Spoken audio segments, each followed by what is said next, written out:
என்ன மூச்சு பேச்சு இல்ல? நாம போகலாம், நமக்கு ஏன் வம்பு? அவரை பத்தி ஏதாவது தெரியுமா? அவருக்கு ஏதாவது உதவி செய்யலாமா? நான் உங்களுக்கு அவருடைய முழு விவரத்தையும் தாரேன். நீங்கள் உடனே ஜெபிக்க ஆரம்பியுங்கள். அவரை பற்றி முழுமையாக அறிந்தால்தான் உங்கள் ஜெபம் உண்மையானதாக இருக்கும். இது உங்களுக்கான செய்தி. இவர் நமக்கு தெரியும். ஆமா, அவர் சில மாதங்களுக்கு முன் வந்தார், உதவி கேட்டார்.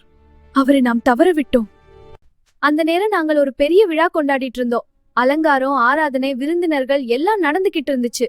இப்போ நேரம் இல்லைன்னு சொன்னோம். மறுபடியும் இங்கே வராதீங்கன்னு சொன்னோம்.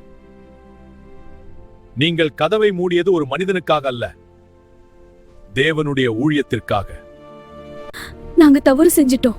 இப்போ என்ன செய்யலாம்? முதலில் ஜெபத்தால் தொடங்குங்கள், திட்டங்கள் பிறகு, உதவிகள் பிறகு.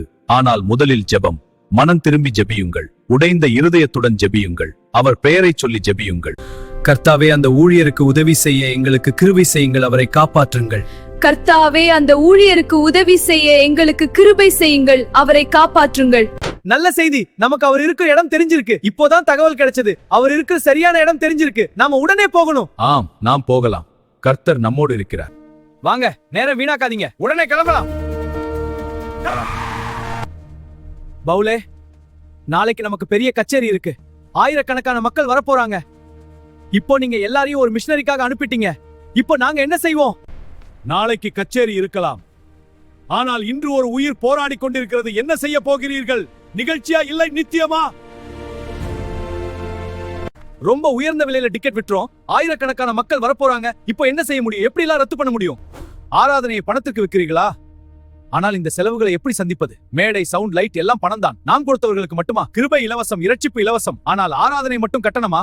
இன்று பணம் வசூலிக்கலாம் என்று நினைத்தால் நாளை இலவசமாக இருக்கும் ஆராதனையையும் டிக்கெட் வாங்கினவர்களுக்கு மட்டும் என்று மாற்றுவீர்களா? அதற்கும் அதிக பணம் தேவையே.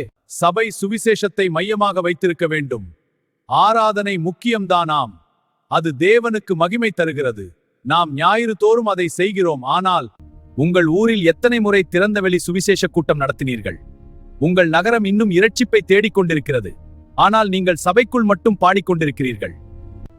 ஆதி அப்போஸ்தலர்களாகிய நாங்கள் ஆராதனை மட்டும்தான் முக்கியம் என்று நினைத்து அதை செய்திருந்தால் எப்படி சுவிசேஷம் முழு உலகத்துக்கும் உங்களுக்கும் எப்படி கிடைச்சிருக்கும்?